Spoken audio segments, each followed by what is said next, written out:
नाशिकमध्ये 10 दिवसीय विनामूल्य योग शिबिराची सुरुवात. योगासोबत हेल्थ चेकअप, CPR प्रात्यक्षिक आणि तज्ज्ञ डॉक्टरांचं मार्गदर्शन. डॉक्टर अतुल वडगावकर यांचा अनोखा उपक्रम. महागड्या उपचारांपासून बचावासाठी नागरिकांना योग आणि आरोग्याचा संदेश. नाशिक योग विद्या केंद्र आणि विजय नर्सिंग होमचा स्तुत्य उपक्रम. निरोगी जीवनासाठी नागरिकांचा उत्स्फूर्त प्रतिसाद.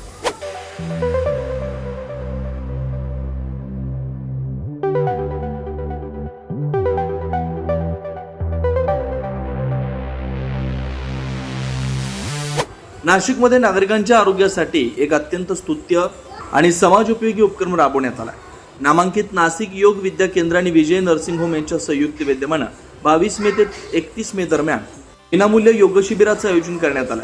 योगासोबतच विविध आरोग्य तपासण्या, तज्ज्ञ डॉक्टरांचं मार्गदर्शन आणि जनजागृती कार्यक्रमांमुळे या शिबिराला नागरिकांचा उत्स्फूर्त प्रतिसाद मिळताना दिसतोय.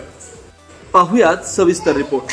नाशिकमधील नामांकित नाशिक योग विद्या केंद्र व विजय नर्सिंग होम यांच्या संयुक्त विद्यमानं विजय नर्सिंग होम, खतीब डेअरी मार्गे, गंगापूर रोड इथं 22 मे ते 31 मे दरम्यान विनामूल्य योग शिबिराचं आयोजन करण्यात आलंय. योगगुरू कीर्तिकुमार औरंगाबादकर यांच्या बहुमोल मार्गदर्शनाखाली आणि सेवाभावी डॉक्टर अतुल वडगावकर यांच्या संयुक्त विद्यमानं सकाळी 7 ते 8 या वेळेत पुढील 10 दिवस हे शिबिर पार पडणार आहे. या कार्यक्रमासाठी नाशिकचे जिल्हा शल्यचिकित्सक डॉक्टर सतीश कुमार शिंपी, डॉक्टर निलेश पाटील, नाशिक योग विद्या केंद्राचे अध्यक्ष डॉक्टर सतीश महाजन, सेक्रेटरी शैलेश नाशिककर, लीलाधर आडगावकर, सरला पटणी, उमेश निफाडकर, डॉक्टर अतुल वडगावकर आणि पूजा वडगावकर मान्यवर उपस्थित होते. कार्यक्रमाची सुरुवात योगविद्येचे जनक महर्षी पतंजली यांच्या प्रतिमेस पुष्पहार अर्पण करून आणि दीपप्रज्वलनानं करण्यात आली.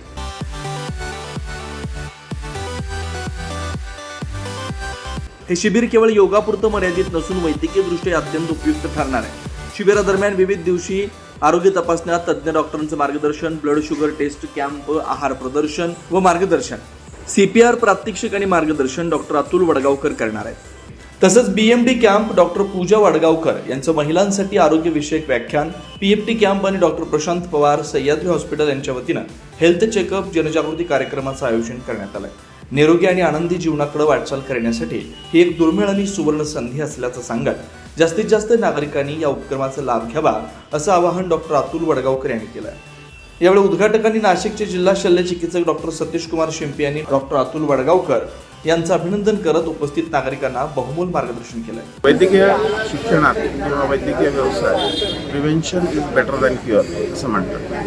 म्हणजेच की रोग होण्या अगोदर जर टाळला तर पुढील जे काही त्याचे संभाव्य धोके असतात ते कमी होतात.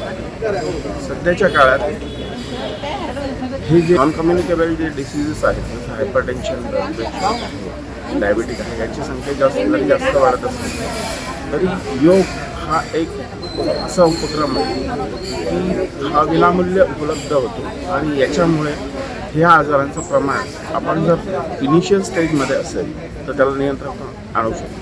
आजच्या धकाधकीच्या जीवनात अनेक नागरिकांकडून स्वतःच्या आरोग्याकडे दुर्लक्ष होतंय. अवेळी जेवण, कमी झोप, चुकीची दिनचर्या आणि चुकीचा आहार विहार यामुळे अनेकांना विविध आजारांना सामोरं जावं लागतंय. परिणामी महागडी औषधं, शस्त्रक्रिया आणि उपचारांचा आधार घ्यावा लागतोय. याच गोष्टीचा विचार करून आजार होऊच नयेत आणि नागरिकांनी निरोगी जीवन जगावं या उदात्त हेतूनं डॉक्टर अतुल वडगावकर यांनी या शिबिराचं आयोजन केलं. आपल्या संस्कृतीने योग ही विद्या आपल्यासाठी दिलेली आहे आणि योगाचा उपयोग हा आपल्या आजारामध्ये डेफिनेटली होऊ शकतो. या म्हणजे उपयोग याचा अर्थ असा आहे की निदान औषधांचा जे काही रोजच्या रोज नवीन औषधं होत आहेत त्याची किंमत वाढते आहे आणि त्याच्यामुळं दिवसाचा खर्च वाढतोय. तो खर्च कमी करावा आणि लोकांचा जास्तीत जास्त फायदा करून द्यावा या उद्देशातून आम्ही हे योग शिबिर अरेंज केलेलं आहे. आपल्या आयुष्यात प्रिव्हेंटिव्ह मेडिसिन हा एक खूप महत्त्वाची गोष्ट आहे आणि प्रिव्हेंटिव्ह मेडिसिनचे इफेक्ट लगेच दिसत नसल्यामुळं लोकांचं याच्याकडे खूप दुर्लक्ष आहे. जर आजाराचं निदान अर्ली झालं आणि जर त्याच्यामध्ये योग्य उपचार झाले तर येणारा पुढचे परिणाम आपण खूप अंशी टाळू शकतो. योगाद्वारे आपण बऱ्याच रोगांमध्ये त्यांचं औषधांचं प्रमाण कमी करू शकतो. रुग्णांप्रती अशी संवेदनशील भावना असणारे डॉक्टर अतुल वडगावकर हे एक अनोखे डॉक्टर असल्याची भावना यावेळी अनेकांनी व्यक्त केली. या शिबिराचा लाभ घेण्यासाठी नाशिक शहरातील अनेक नागरिकांनी मोठ्या संख्येने उपस्थिती दर्शवली. यावेळी नाशिक योगविद्या केंद्राचे पदाधिकारी, कार्यकर्ते तसेच विजय नर्सिंग होमचे डॉक्टर आणि आरोग्य सेवक मोठ्या संख्येने उपस्थित होते. 9 न्यूज महाराष्ट्रासाठी प्रतिनिधी योगेश सोनवणे, नाशिक.